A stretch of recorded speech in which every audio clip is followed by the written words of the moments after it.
I call the Agriculture, Finance, and Policy Committee meeting to order on March 5th, 2024. I believe there is a quorum present. Right. And so, Representative Tabke, may I have a motion to approve the minutes for March 5th, 2024? So moved. Representative Tabke moves the approval of the minutes for March 5th, 2024. Any discussion? Hearing none. All those in favor say aye. Aye. Aye. Those opposed say no. The motion prevails and the minutes for March 5th, 2024 are approved. So, Representative Tabke, you kind of jumped the gun a little bit, but today is Dairy Day. So we'll have a quick presentation. My apologies. Today's Dairy Day, so I want to welcome Lucas to the table, who will give us a quick presentation. They also welcomed us with some nice gifts at the committee table here. So thank you for being here, and please identify yourself for the record and proceed. Shelley DePesto from Lewiston, Minnesota. Chair Vang and committee members, my name is Shelley DePesto, and I'm a dairy farmer from Lewiston, Minnesota, representing the Minnesota Milk Producers Association. In front of you, you'll find a variety of cheeses from several Minnesota cheese plants. And you can enjoy that while we share a brief story of the Kerfeld family. They are our producers of the year. And I also wanted to mention that yesterday I decided to step back as the president of Minnesota Milk Producers Association, and we have a new president, Garrett Luthens, a dairy farmer from Hutchinson, Minnesota. Thank you.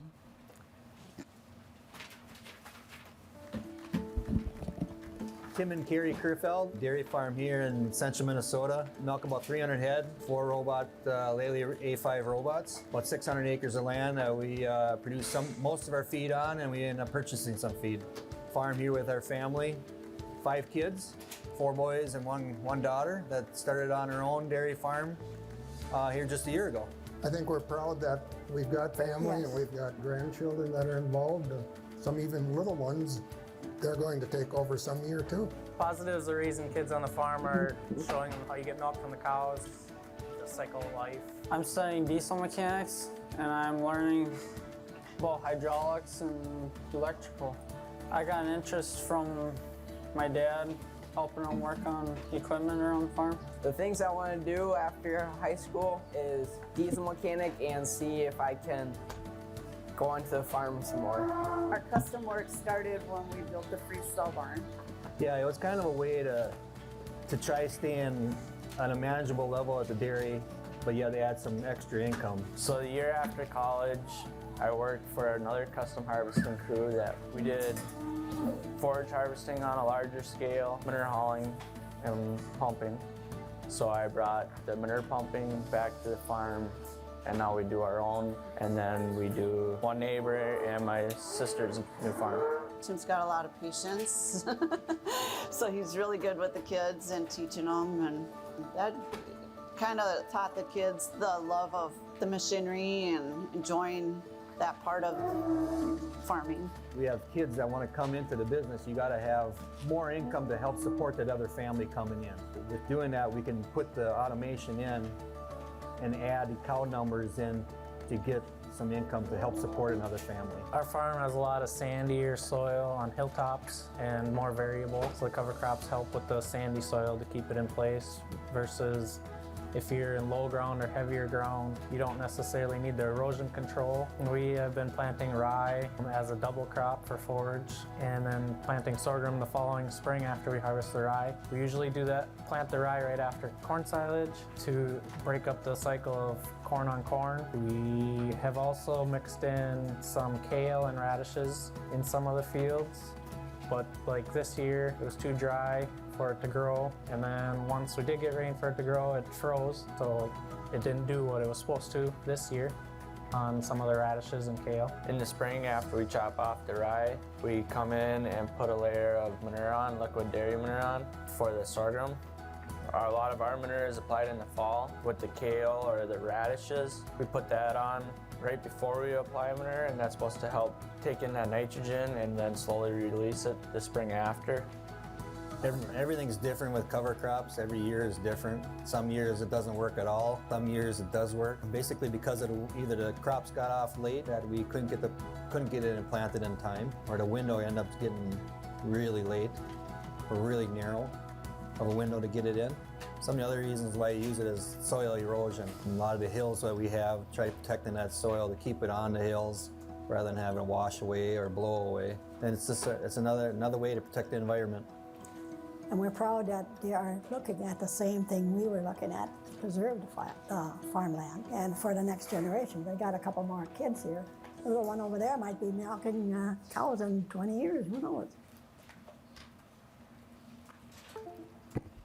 Thank you so very much for your time today. Thank you. Thank you for being here. I also want to give a quick shout out. We have a couple of students here today from Hutchinson, FFA Ag Issues team. If you can wave yourself in from the crowd. Members, welcome them to the committee. Thank you for being here today. I'm glad you guys can join us. So we'll get started with our business of the day. We have a number of bill hearings. Representative Tabke, you can proceed to the table. I know you're very excited to present your bill. It's House File 3809 on elk provisions. Representative Tabke, if you can move your bill and proceed with your testimony. Thank you very much, Madam Chair and members. House File 3809. I make a motion to lay over House File 3809 for future inclusion in a bill. All right. To the bill, Representative Tabke, do you have testifiers? I do not, Okay. unless there are questions. All right. Discussion to the bill. Or, Let me tell you what it is first. yes. Representative Tabke. I mean, we could go with that if you'd like. That would be okay. Proceed. But no, this is an agency bill to help streamline and consolidate the language around elk damage to corn, specifically corn and soybeans. And so it takes, and this is not changing anything that is currently being done. This is continuing language that is existing today, and we'll move that forward and make it a lot easier and clear for how the payments get made and how the reports get made and what is and is not included from the elk damage. All right. Thank you, Representative Tabke. Do we have any testifiers that would like to testify on the bill? Seeing none, we'll move to discussion. Discussion to the bill. Representative Anderson. Thank you, Madam Chair.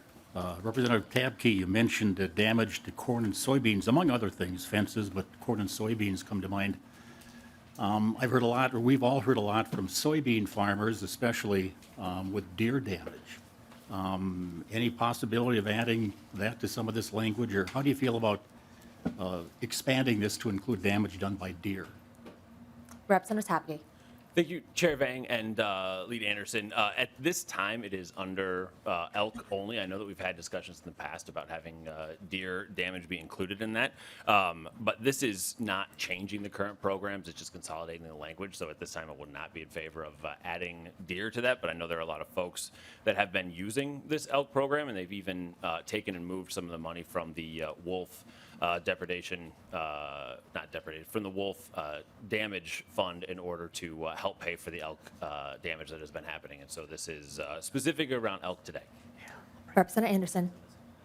Well, just a final comment, Madam Chair, that we are paying damages for one type of depredation, and others we are not paying any depredation damage for. And just wanted to make that point, and hopefully at some time down the road we could address that situation, Madam Chair. Representative Burkle. Thank you, Madam Chair. I have so many elk up in my district, I'm glad to see that this bill isn't going to change the way the program operates, and I've had some conversations with the department about that. I was wondering if we could get maybe Commissioner Peterson or someone up to talk or answer a question quick on elk claims, if we could. Okay. I see someone approaching the table. If you can identify yourself there we for the go. record. Thank you, Madam Chair. Mark Abrahamson, I'm the Plant Protection Director at the Department of Agriculture. Okay. Representative Burkle. Thank you, Madam Chair.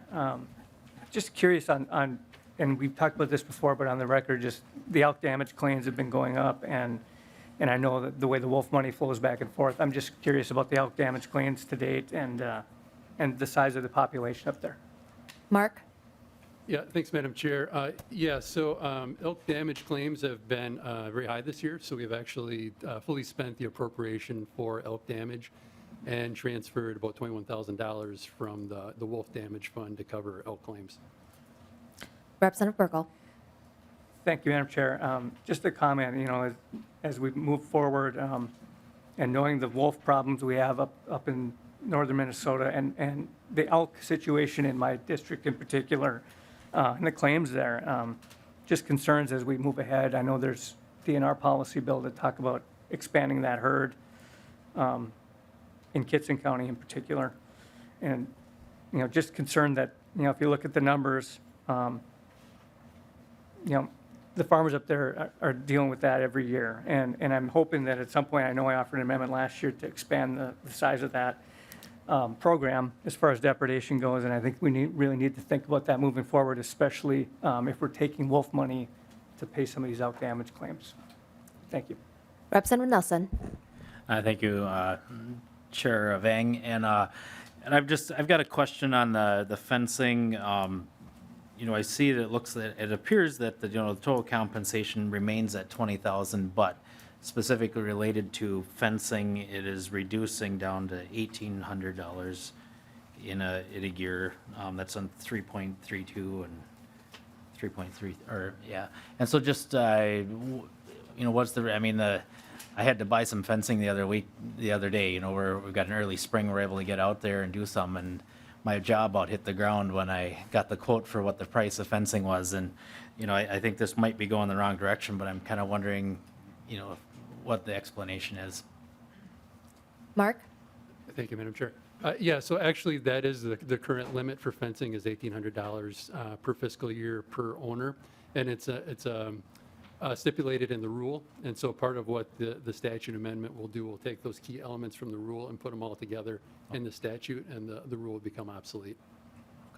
Okay, Representative Nelson. Thank you. Representative Burkle. Sorry, just to clarify that. So the way I'm reading the brief here, maybe Mark, you could answer this, but the 20,000 figure in here is for the crop, that'd be crop loss, right? That's the max on crop loss, and the 1,800 is fencing. That's the way it's always been, correct? Mark. Yep, Representative, the way that it is currently is there's a $20,000 limit overall per owner per year, and 1,800 of that can be for fencing. Yep. Get it. Thank you. All right. Further discussion? Closing remarks, Representative Tabke. Thank you very much, Madam Chair. This is getting this clarified and getting the language set up is a really good way to go. So I just appreciate everyone's support, and I renew my motion that this House File 3809 be laid over for future consideration. All right. House File 3809 is laid over. Next bill we have is all right.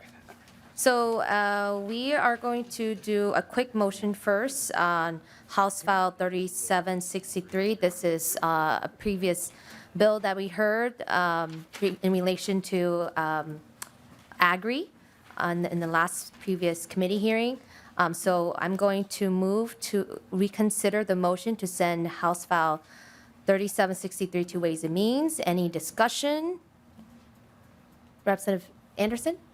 Madam Chair, fill us in. What's the reason behind this, or what are we doing here? Yeah, so I intend to have House File 3763 be a vehicle bill. So we're going to reconsider the motion and have it laid over. Further discussion to the motion? All right, hearing none. All those in favor of the motion say aye. Aye. Opposed say no. No. The ayes have it. The motion prevails, and House File 3763 is laid over. So we'll move on to our next bill, House File 4035, Representative Cha. And he has two bills to present. So this one is House File 4035 is on food handler license provisions. If you can move your bill, Representative Cha, and proceed with your testimony. Yes, I'd like to move House File 4035, Chair. Vang, thank you. Okay, to the bill. Representative Cha. Yes, House File 4035 is to make conforming changes to the Minnesota Statute, Chapter 28A, licensing food handler, and the 34 non-alcoholic beverages. And so, yeah, it's just a quick fix for the agency. Thank you. All right. Any testifiers that would like to testify on behalf of this bill? Seeing none, we'll move to discussion. Discussion to the bill. All right. Seeing no discussion, closing remarks, Representative Shaw? Please support the bill. Thank you. All right. House File 4035 is laid over. Next bill is House File 3815 on grain indemnity provisions. If you can move your bill, Representative Cha, and proceed. Yes, Chair Vang, I'd like to move HF 3815 for possible inclusion. Thank you. To the bill, Representative Cha. Yes, House Bill 3815 is a grain indemnity provision. This bill revised financial reporting requirements for smaller elevators to make compliance achievable. For grain elevators purchasing less than $7.5 million annually, this bill requires financial statement will be changed from reviewed financial report provided by CPA to financial report prepared by a third party. For elevators purchasing less than $20 million annually, the required financial statement will be changed from audited to financial report and to reviewed financial report. And so this is provisions to the grain indemnity, which we passed last year. And I do have someone from the MDA here if you have any technical questions. Thank you. Okay, I see that we have the A1 amendment. Representative Hansen, please move and discuss your amendment. Thank you, Madam Chair. I would move the A1 amendment. Members, this is relating to the interest that comes off of the $10 million that are in the grain indemnity fund. So not touching the $10 million that are in the corpus that would be there. And what it does is it provides debt reduction grants for growers that are growing for a farmer's market.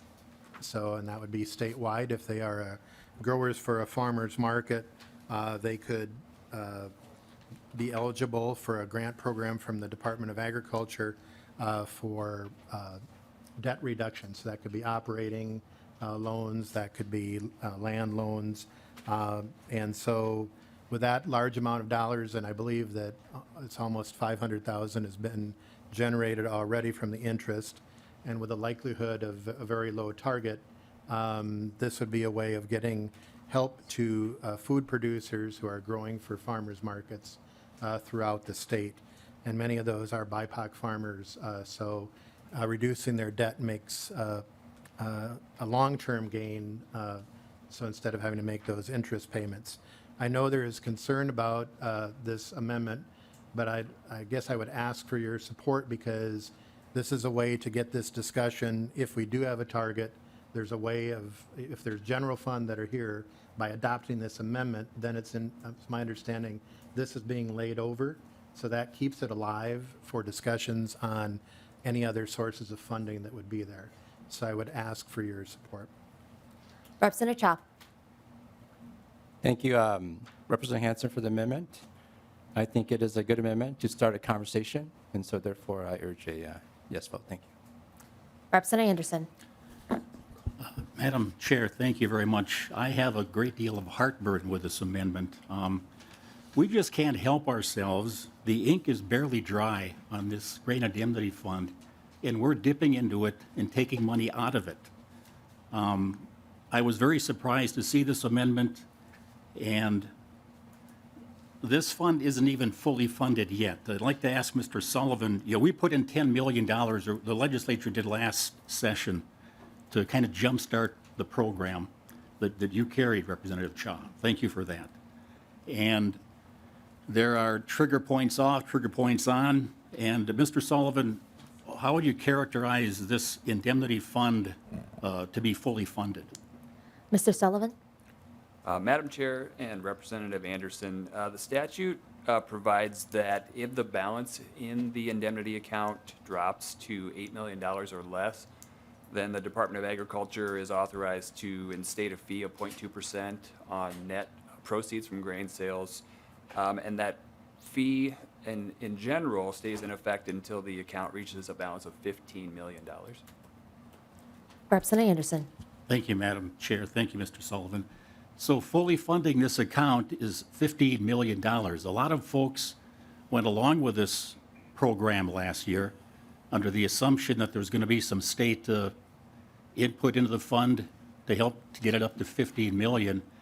And now, thankfully, we haven't had to use it yet. it's accruing interest, and there's a move to take money out of it, the interest out of it, when, again, we just can't seem to help ourselves here. We're putting up a $700 million office complex here and grabbing money to do this. And we're not even talking here about farmers who may be in trouble. The language says it could be an accelerated principal payment. That means they aren't in arrears. It's an accelerated payment would be eligible with this amendment. There seem to be no parameters. Who is eligible? What are the criteria? Who can apply? How large these loans can be? Madam Chair, I am a no vote, a solid no vote on this amendment. Representative Nelson. Thank you, Chair Vang. And, you know, again, to echo Lead Anderson's comments, you know, when this is set up, as Mr. Sullivan said, you know, this was supposed to be a trigger on at 8 million, a trigger off at 15 million, and, you know, it was really supposed to be there for grain indemnity. And, you know, this is building, you know, we were told that we have to protect ourselves. And now the count, you know, it's being rated already. And it's just disappointing that this is happening so quickly. And I would like to ask for a roll call on this amendment. And I think it's just a bad direction to go. I think this should have been its own bill introduced. Maybe you have a bill, Chair Hansen, but I think, you know, we were asked and told that we needed to have, you know, get this done last year for our own grain, and that's, you know, the money's being rated already. So, you know, I really oppose this amendment. Okay. Representative Hansen. Thank you, Madam Chair. It's interesting, the definition of rating, when there's 10 million in the fund that was provided by the people of Minnesota, the general taxpayers, into the fund.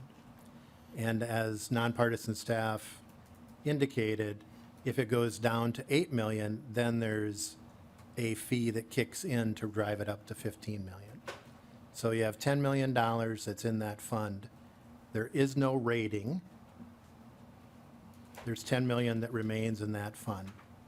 And no fee goes on until it goes down to 8 million, which under the amendment wouldn't be possible because it's not taking out of the fund. You know, there's a lot of assumptions about whose money it is. It was the people's money. And to provide help to growers who are producing food at farmers markets that serve consumers all around the state, I think this is a good use of the interest on that fund. Again, I'll state that by keeping this amendment on, it keeps the concept alive that if we have a fund, a general fund, then you can provide a type of appropriation. I have said to the Department of Ag, happily work with them so we can define this. I've said to the farmers market growers too, because they had some questions about how to make it clearer on who applies. I think those are things that can be worked out. That's the benefit of laying the bill over, is to continue that discussion. If you vote down the amendment, we're running out of time. We probably won't get a bill introduced and heard, and the concept is dead. So I'd ask for your support to vote to approve the amendment, to continue that discussion, to keep this concept alive, to provide support for growers at farmers markets throughout our state. Further discussion? Representative Harder. Thank you, Chair Vang. I just have a question. So maybe need a little more explanation, because in your amendment, is there a dollar amount per claim then, or how does that roll out? Do we know? In this amendment, I'm going to refer to the author of the amendment, Representative Hansen. Thank you. Representative Hansen. Thank you, Madam Chair, and Representative Harder. The bill is being laid over, developing the concepts. My intent would be to be 10 or 15K, something relatively small that can have a big impact for small farmers who are participating as growers. But I would work with the Department of Agriculture, and it takes keeping the amendment alive to continue that conversation and get the dollars out. Specifically, a way you could provide that, not every grower has a Schedule F form, but they may have the loan from Compeer or for their local bank on whether it's equipment or whether it's their land, something that documents that debt and its debt relief. Representative Anderson.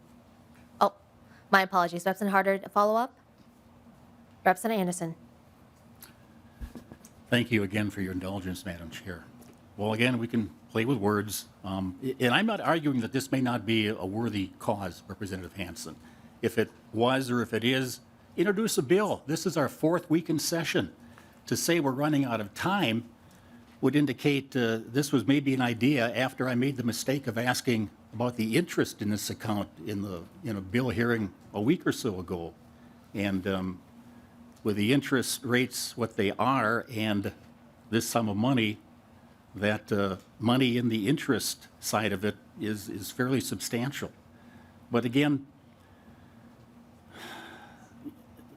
the amendment it's poorly written. It doesn't have any parameters around it, and it talks about taking this until 2029, when this fund may have been used. Who knows how many times it could have been used in the next 5 years. This is, as Representative Nelson said, this is rating the account. The money is there. And we had the assumption that the money would stay there until needed. Hopefully it's not needed. But again, I would urge members, every member, to vote against this amendment. Final comment, Representative Burkle. Thank you, Madam Chair. Just a quick question for fiscal staff or maybe MDA, but are there other funds where, earnings are siphoned off for the purposes? I'm just curious if that's the case. Ken Savory. Chair and members, I don't know off the top of my head any other funds that are like that, but I can certainly do some research and get back. But there are LCCMR funds from my memory that may have similar fiscal scenarios where there are funds that are siphoned off or directed elsewhere. Representative Burkle. Thank you, Madam Chair. Thanks for that answer. I guess what I would close out with is, we've got plenty of growers in the past. I could think of Carlstead Elevator in my district, Ashby in the past. The purpose of this program was the fact that the license and bonding program wasn't making folks whole. And if we're going to take this money and rate it and use it, rather than accelerating principal payments for someone, maybe we should be looking back at the folks that were harmed in the past and using that interest to make them whole. There's a lot of guys in my district I could think of in Carlstead that would appreciate a little kickback from the interest in this if we're going to raid the fund. Something to think about. Okay. Final comment, Representative Hansen. Thank you, Madam Chair. And I was going to note that we'll be voting later today on a constitutional dedication of appropriations of about $79 million. That is the interest off of the corpus from the Environment and Natural Resources Trust Fund, which is set up in perpetuity from the lottery. So there is precedent for that. Generally, we have precedent of not going back and reimbursing for past action in our perspective. And that's what this program would be, is prospective, using the interest.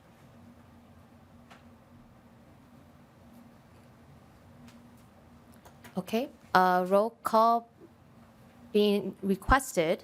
We will move on to roll call. Chair Vang. Aye. Vice Chair Purcell. Aye. Lead Anderson. Anderson, nay. Representative Burkle. Burkle, no. Representative Cha. Aye. Representative Frederick. Aye. Representative Hansen. Aye. Representative Harder. No. Representative Jacob. No. Representative Nelson. No. Representative Rehm. Aye. Sinsemura is excused. And Representative Tabke. Aye. There being 7 ayes and 5 noes, the Amendment A1 is adopted. We'll move on to testimony. With the first testifier is the Department of Ag on House File 3815 as amended. Peter, if you can identify yourself for the record and proceed. Thank you, Madam Chair and members. For the record, my name is Peter Chesed, Assistant Commissioner at the Minnesota Department of Agriculture. I do have our SME, Nick Milanowski, here to answer any technical questions that might pertain to 3815, Representative Cha's bill, and thank you for bringing this bill, Representative Cha. Just quickly to the discussion before, I just want to go on record that Chair Hansen and I had a chance to talk earlier today. We really do like the idea and the concept of this new grant program. We would need to work further to flesh out what it might actually look like, the financial, the fiscal implications for our department. However, and I communicated this to Mr. Hansen, we do have concerns over the way that it is funded, not only for the fiscal integrity of the grain indemnity program, but for the proposed new grant program. So I just thank you for the opportunity for being on the record on that, Madam Chair. And with that, if anyone has technical questions about 3815, I will do my best to answer them. If I can't, I'll refer to my colleague. Okay, Representative Anderson. Thank you, Madam Chair. Mr. Jessup, testifier, you know, this bill I think is needed, it's necessary, it's been asked for by especially our smaller elevators. And, you know, with that, there comes a little bit more uncertainty in terms of, you know, the financial integrity of some of these operations. Do you have the staff, and we've also done away with the bonding program here at the department for elevators. Are you confident you have enough staff people to keep a good eye on the process of, especially these smaller operations, and can have a good handle if somebody is headed for trouble? Is your staff built up to be able to do that? Mr. Pater? Madam Chair, Representative Anderson, I would ask that Mr. Milanowski come up here and kind of give you more details as to the capacity and what they would be focusing on. But just to your first point about the smaller elevators and the smaller folks in this industry, we feel like these proposals are really a response to what we've heard from them over the years. As you recall, prior to an indemnity fund being created, the legislature was looking at ways to increase the financial accountability of some of these elevators to hopefully stave off like the failures that we had been seeing. So our grain advisory group did meet throughout the summer and this fall, and this while they didn't come to a consensus, these were some of the ideas that came out of that group.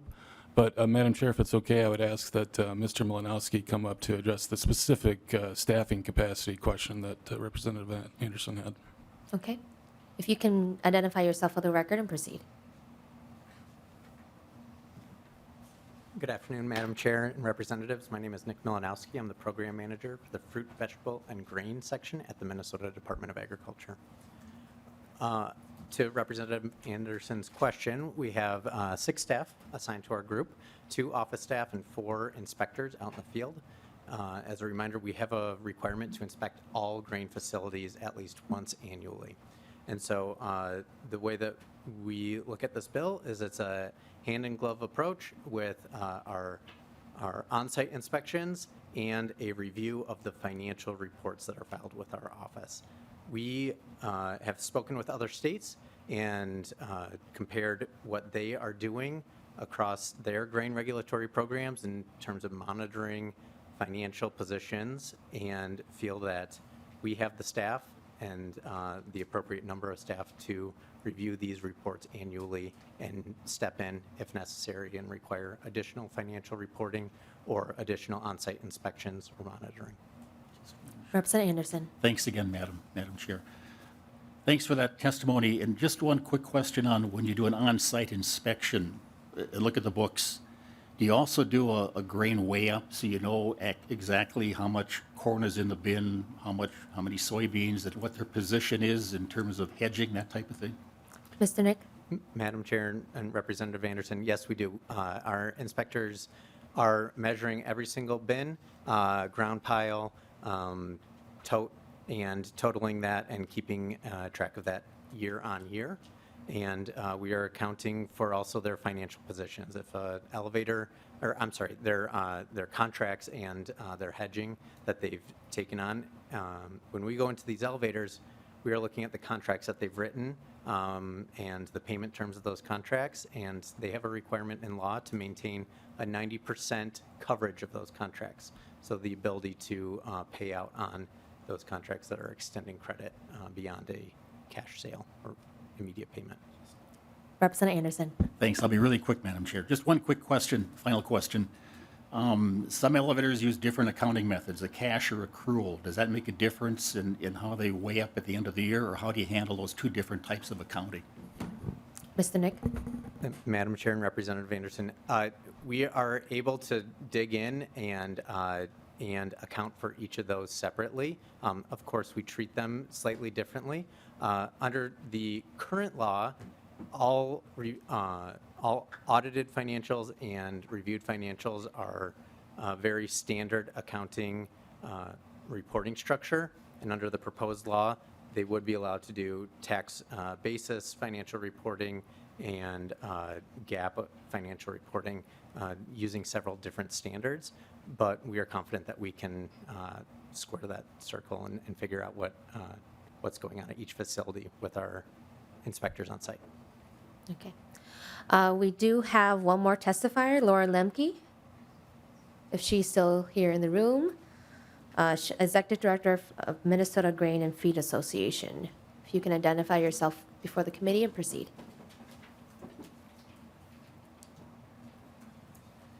Good afternoon, Madam Chair, members of the committee. My name is Laura Lemke. I'm the Executive Director of the Minnesota Grain and Feed Association.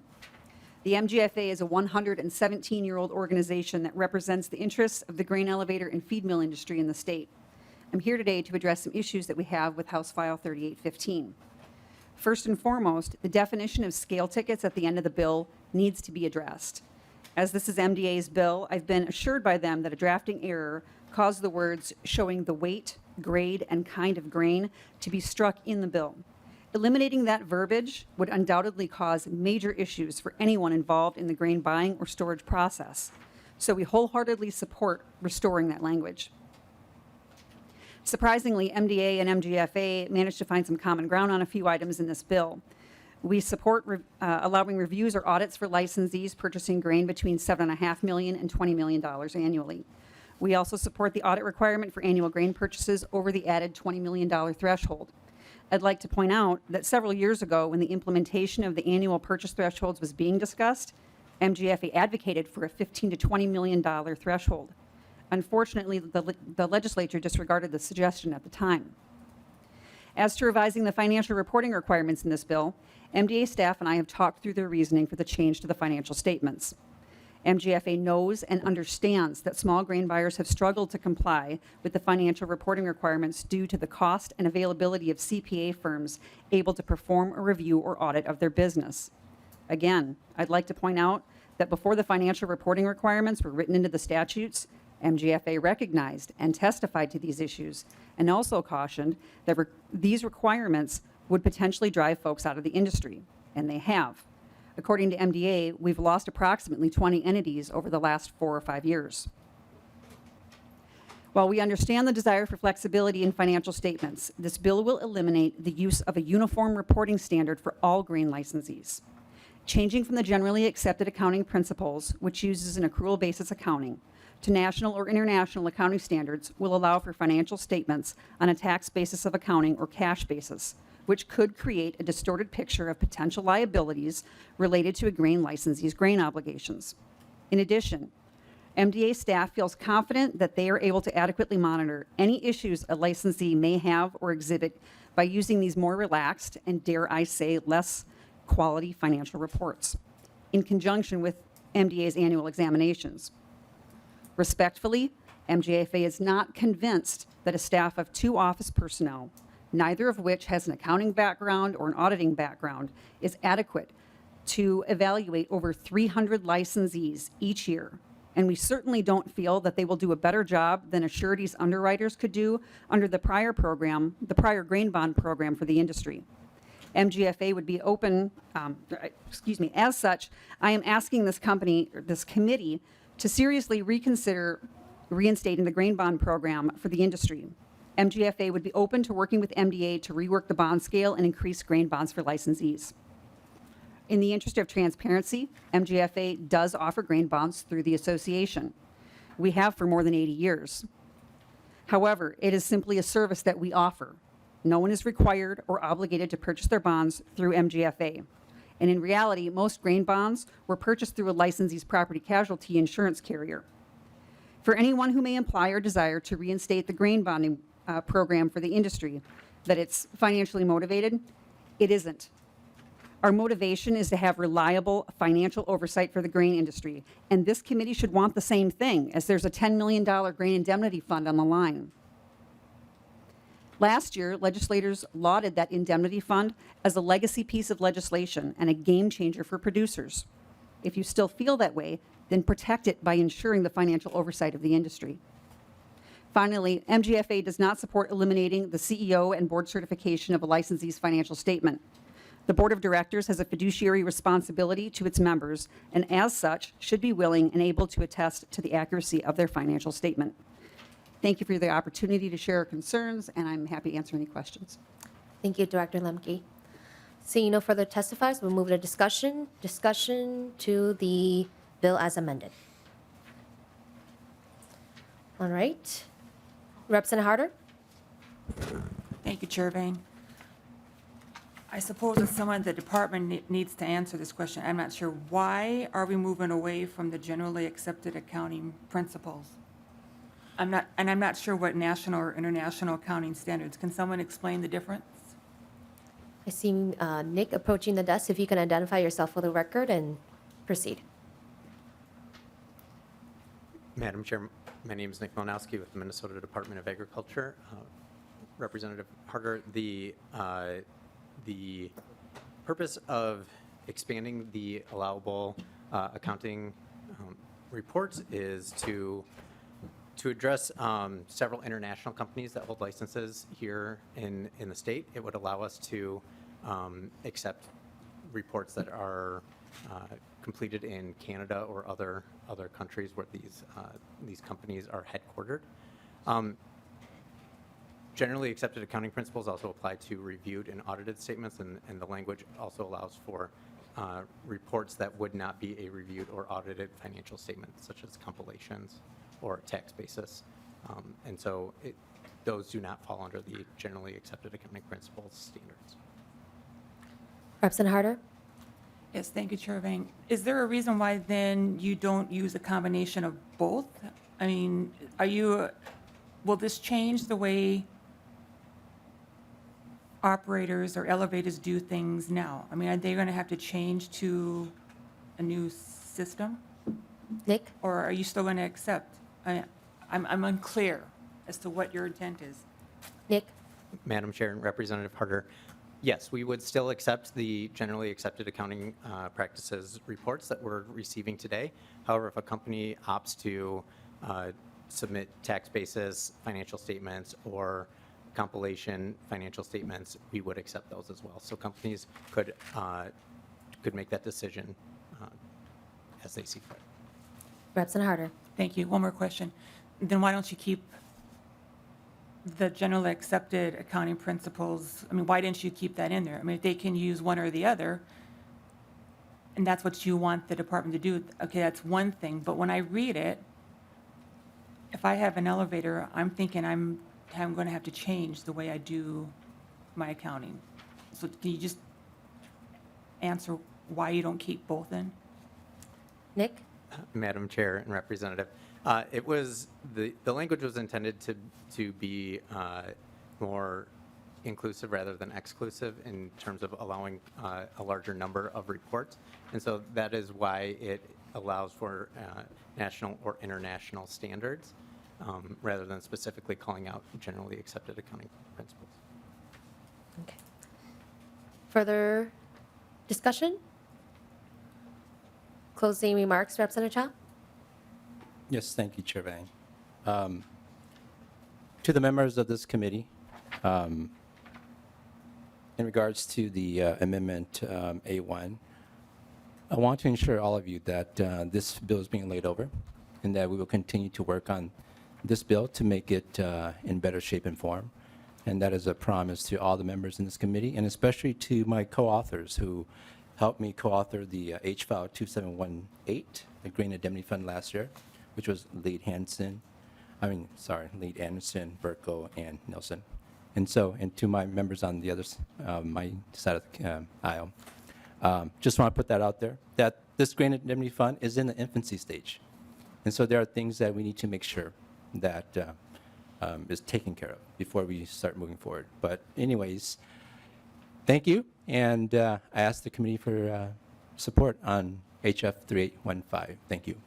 All right, House File 3815 as amended is laid over. Next bill we have is Representative Hansen, House File 3823 on fertilizer definitions.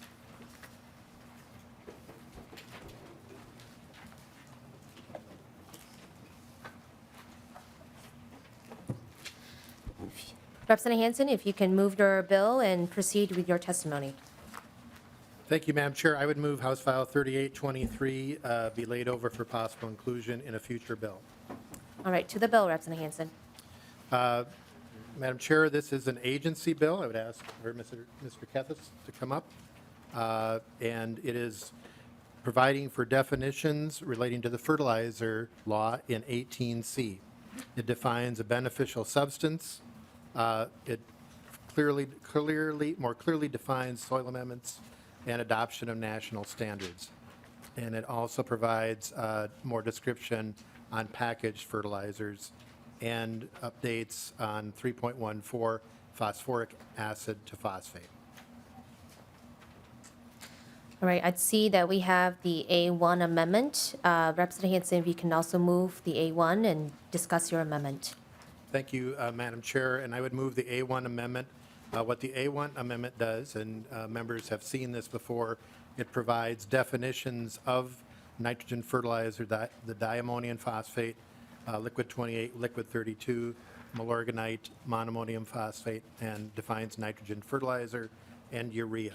And then it makes sure that the reporting codes analyze that directly. So it is adding additional definitions to break down clarity, and I would ask for your support, and Peter can also comment.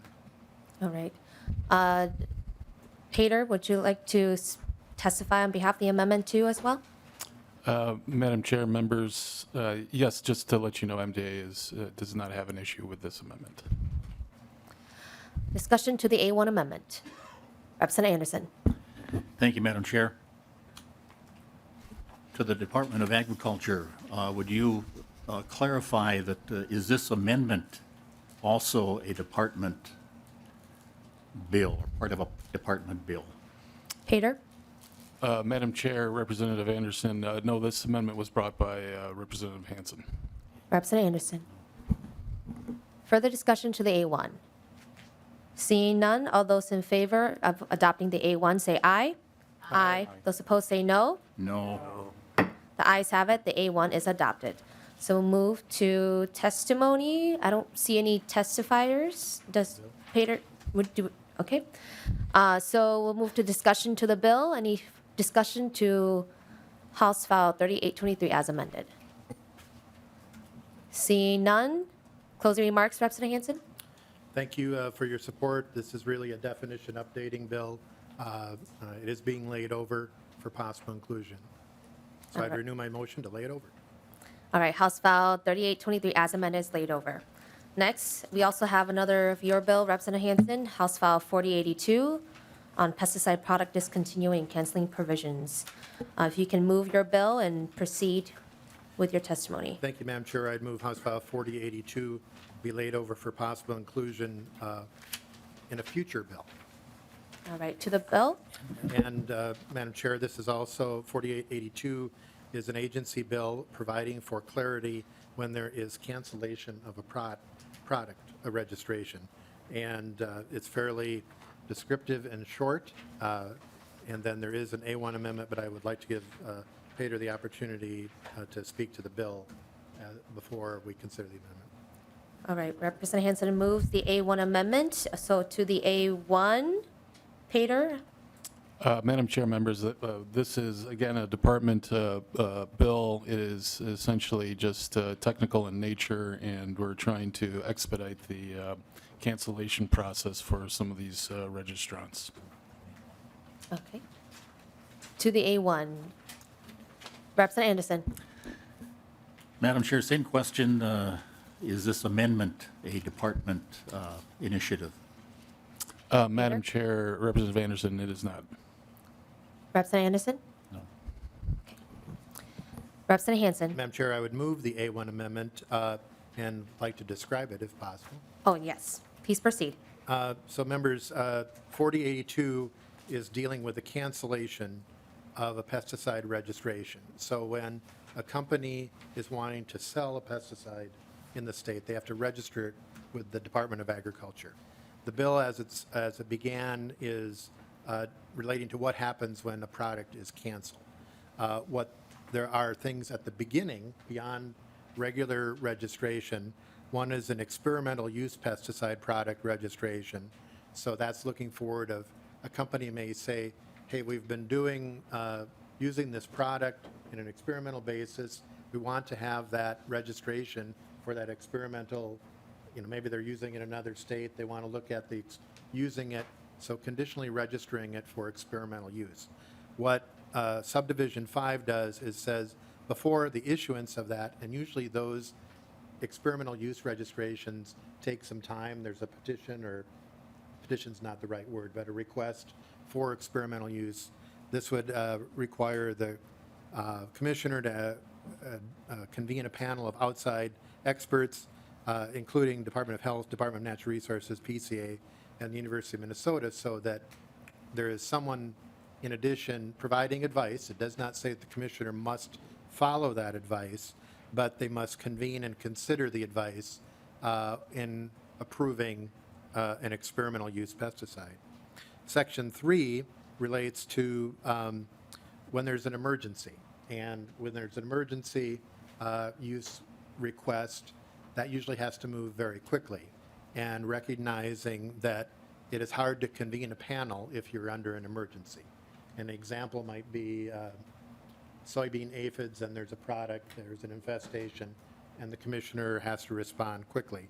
What this Section 3 does is says that if the commissioner is doing that emergency registration exemption, so they're providing that quick response, that they still convene the panel so that there is input onto that, because there may be a continuation or if it comes back again. So it's having an additional scientific or health assessment. The authority still resides with the commissioner, but it's involving other people. My rationale here is that it's convened, the decision may have been made, but it's some type of review. And you could ask the department if they support or have a problem with the A1 amendment. Peter? Madam Chair, members, we do not have a position on the amendment. In what appears to be kind of a theme of this committee, we do have some continued work to do with Chair Hansen here, but understanding that this is going to be laid over, we think we have ample time to have a longer discussion about just some of the logistical and practical realities or implications of this amendment. We don't have a position on this amendment, Madam Chair. Further discussion to the A1, Representative Nelson. Thank you, Chair Vang. And I'm just kind of wondering what, the advisory panel or whatever, maybe the commissioner could answer, or maybe somebody else needs to. What is the current process for getting a project or a product registered and be able to legally use it in the state? Peter? Madam Chair, Representative Nathan, I would ask that our team, one member of the team, come on, sorry, come and answer the specifics for that because he would know it better than I. Thank you. Okay. If you can identify yourself for the record and proceed. Thank you, Madam Chair. For the record, my name is Raj Man, and I am a program manager at the Minnesota Department of Agriculture. For the process, how currently the emergency use application moves forward is, it is moved by the experts from the University of Minnesota or wherever there is a problem. Then it comes to the department. There are certain requirements which must be met. We check the boxes. We look for what's the issue. Is it an emergency? And if it meets those requirements, we forward that to the Environmental Protection Agency. It's the Environmental Protection Agency which makes the final determination if the application should be approved or not. Representative Nelson. Okay, so thank you for that explanation. And so I guess kind of the next question, would this be creating a panel that currently is not utilized, or is that, and I don't know if that's for Chair Hansen or who this is for. Representative Hansen. Thank you, Madam Chair. As the testimony occurred, you have input from often the University of Minnesota who's doing the expertise. But the rationale here is you're involving the other agencies. It formalizes this process. So you have that advice as part of the record going forward. So it has, you may have the experts at the Department of Ag. This provides that third-party evaluation advice. Again, we're not giving authority to the panel. We're providing that advice on that decision. I think it actually helps the decision-making process to have that formal. And I want to be clear, I'm not touching the registration process. It's the experimental use, and we do need to make sure that that risk is there. Yes, the EPA, but we've seen wide variation in administrations of the federal government. And I think we can do things better in terms of making sure we get that input. I think it strengthens the case on a request if you've had that formalized process. I'm not assuming it gets turned down. And then the same thing, when you've got to respond quickly, you've got to have the experts at the department and that, but having that review, I think, also provides some type of integrity to that decision, because you've had, okay, we're going to look at that. Did that work? Was there any consequence? You know, and we can look at, I'll use an example of where I think the department has done well with dicamba compared to the other states.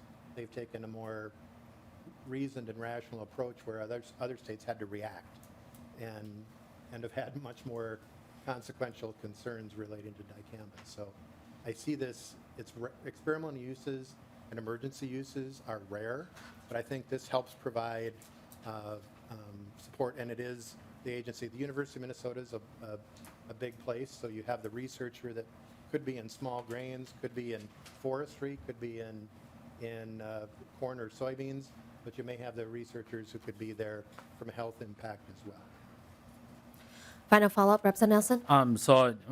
Thank you for that. And so this would really pertain more to the experimental use. So really, it would be previous if there was a product trying to be used or looking to be registered to be used for soybean aphids, using your example. So if that were an issue this summer and the EPA was looking at having it licensed for subsequent years, it would be possible to get experimental use or expedited use on it in a previous growing season without the full registration of the EPA, if I'm understanding that correctly. Maybe I'm misunderstanding the intent of this. Sure, Madam Chair and Representative. For experimental use permit, the process is a little different. For the experimental use permit, the registrants have to first get the permission from EPA. So once they get the permission from the EPA, then it moves to the states. So then we will, so they'll already have to get the approval from EPA, then it comes to the state, and then we will look whether that experimental use permit, where they can conduct the experiments. We don't have much role in that. Once the EPA approves the experimental use permit, we usually go as per the requirements of the EPA. Representative Anderson. Thank you, Madam Chair. I don't have much of an issue with the experimental language here, but it's interesting, the language in the first paragraph is exactly the same as the language in the emergency paragraph. Must convene and consider the advice of a panel of outside and health experts. And to me, and you talked, Representative Hansen, about the emergency being more of a time-sensitive situation, and I would be much more comfortable if that must were changed to may on line 13, 113, but you're treating them both the same in terms of a time interval, and yet you even said that the emergency one could be more of a time-sensitive situation, and that's the part that would concern me. Representative Hansen. Thank you, Madam Chair. And Representative Anderson, when you look on 1.2, the idea here was it's submitted, and it's the idea on section 3 is post hoc. So it's not it's not a screen, it's post hoc evaluating that decision. And I think this is what the department was talking to make sure that we're clear on that. You know, did this work? Did it work as well as we anticipated? So again, this is being laid over if adopted, but I'm not sure about the must to may, but I want to have after that decision, and again, this is rare, I'm not affecting the commissioner's authority to make the decision, but because you got to move quick. Yeah. But is this, was there something that happened? Did this, to have just some way of looking at it after the fact. Okay. Representative Anderson? No. All right. Seeing no further discussion, all those in favor of adopting the A1 amendment, say aye. Aye. Aye. Those opposed, say no. No. The ayes have it, and the A1 is adopted. Seeing no further testimonies or testifier, discussion to the bill. I ask for your support. I renew my motion to lay House File 4082 as amended, lay over for possible inclusion in a future bill. House File 4082 as amended is laid over. Next bill that we'll do is one of my bills. House File 4322, Sustainable Aviation Fuel.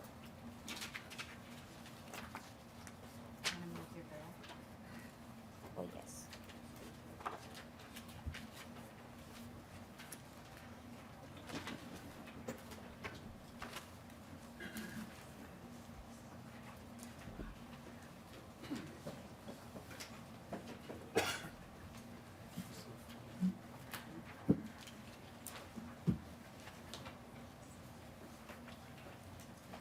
Representative Vang, would you like to move House File 4322 to be referred to the Environment Committee?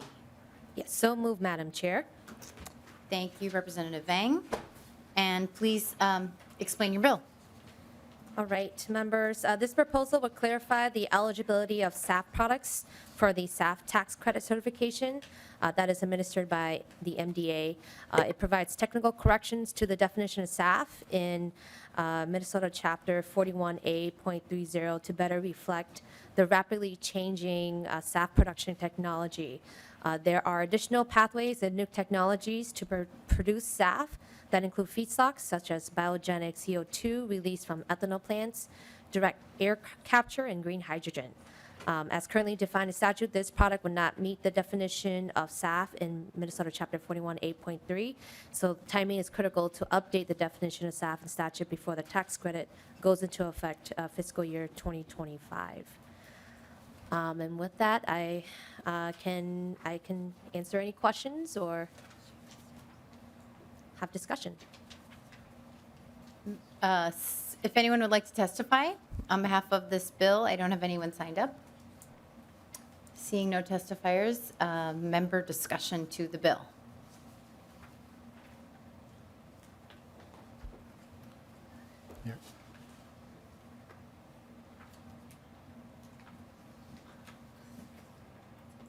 Representative Hansen. Thank you, Madam Chair. If the department could just define gaseous carbon oxides.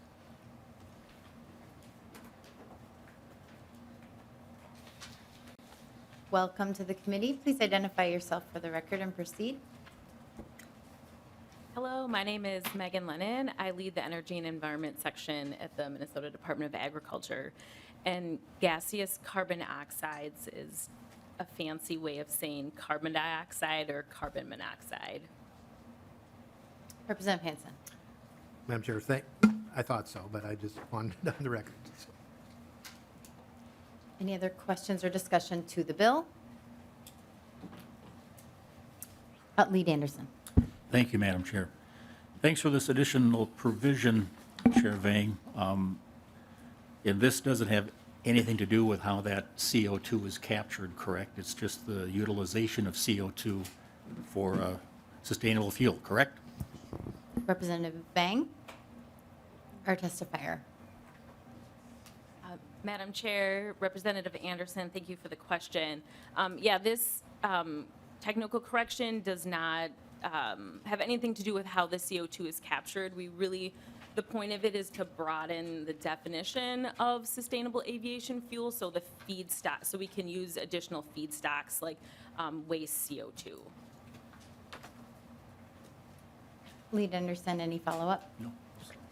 Any other discussion to the bill? Okay, Representative Vang, closing comments? All right, thank you, members, for your time, and I'll just renew my motion to send House File 4322 to the Environment Committee. All those in favor, please signify by saying aye. Aye. Aye. All those opposed, say nay. And the motion passes. This bill is on its way to Environment. Representative Vang, would you like to present your next bill? Yes, Madam Chair. So the next bill is House File 4323. This is an agency bill in relation to the beginning farmers tax credit. This bill would modify the annual set-aside expiration dates that applies to the tax credit. So under current law, RFA, the Rural Finance Authority, must allocate 50% of all new credits each year to eligible owners of agriculture assets who sell or rent to emerging farmers. Then October 1st each year, the RFA may allocate unused credits to any eligible owner of agricultural assets, regardless of whether the owner sells or rents to an emerging farmers. So therefore, House File 4322 would change this date from October to June, effective for taxable years that begin after December 31st, 2023.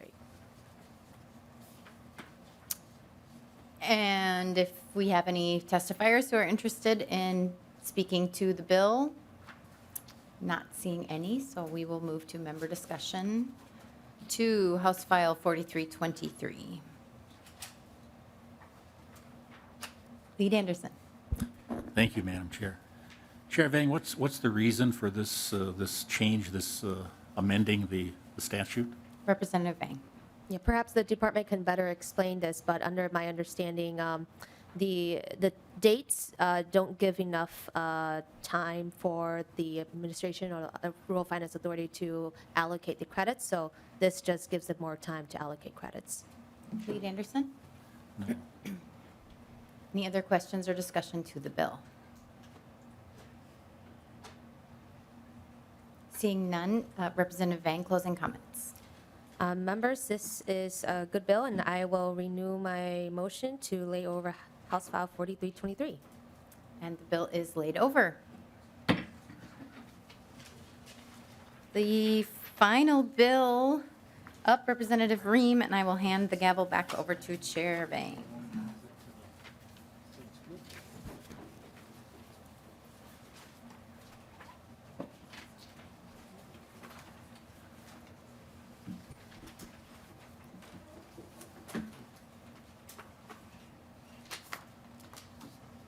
All right, Representative Rehm, to your bill, if you can move House Files 4164 and proceed with your testimony. Thank you, Madam Chair and members. So I'm here to present House File 4164. This bill would modify license renewal and financial responsibility requirements that apply to pesticide applicators licensed by the Minnesota Department of Agriculture. It would impact the following license types: structural, pest control, commercial, and non-commercial. And I make the motion to move this for possible inclusion in a future bill. Any testifiers on behalf of the bill? Seeing none, we'll move to discussion. Discussion to House File 4164. Representative Anderson.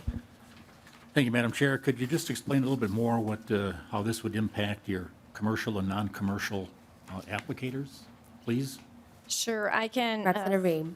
start. Thank you very much. I can start, but I might ask for some assistance from a representative from the Minnesota Department of Agriculture. So this bill is basically codifying what MDA has been doing in regards to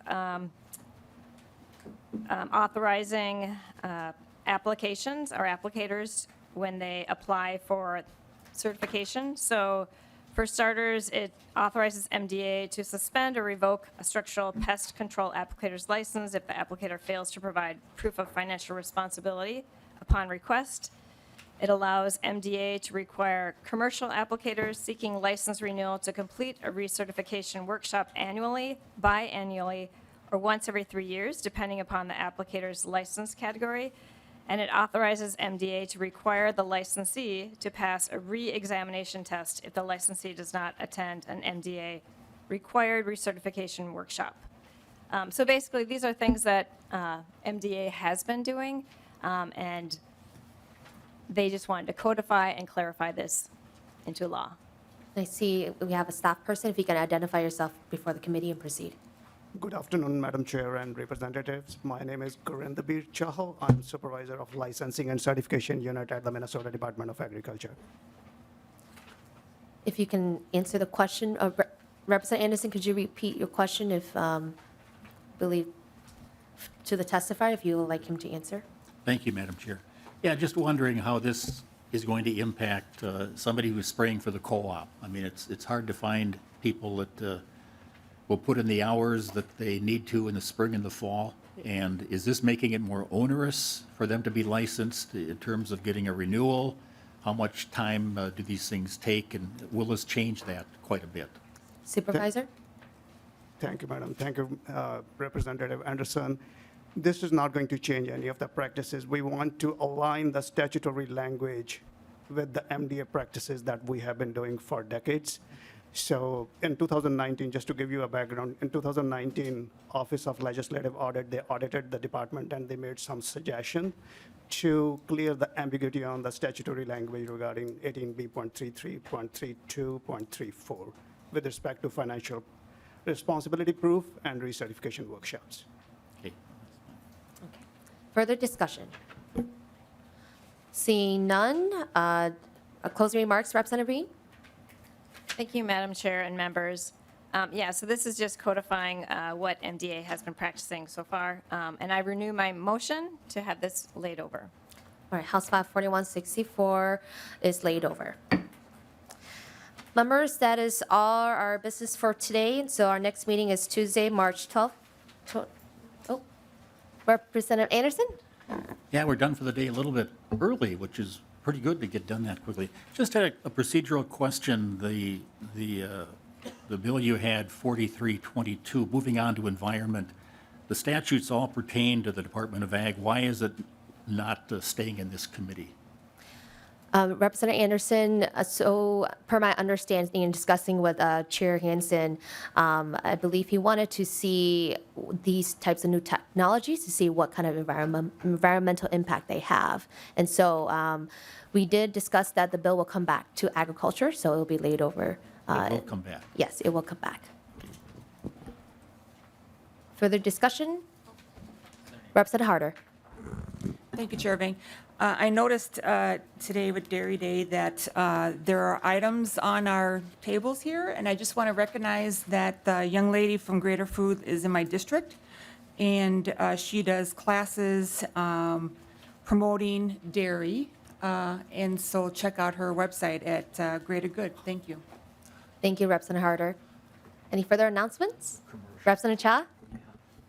Yes, thank you for the treats. These cheese curds was delicious. Thank you. All right, thank you, members. Good work today. Oh, Representative Rehm. Thank you, Madam Chair, and I will second that the Greater Good. We've visited the farm there, and they have not only good food products, but their cows are super cute. So thank you for bringing the treats. Representative Hansen. Nope, I didn't have anything. All right, members, this meeting is adjourned.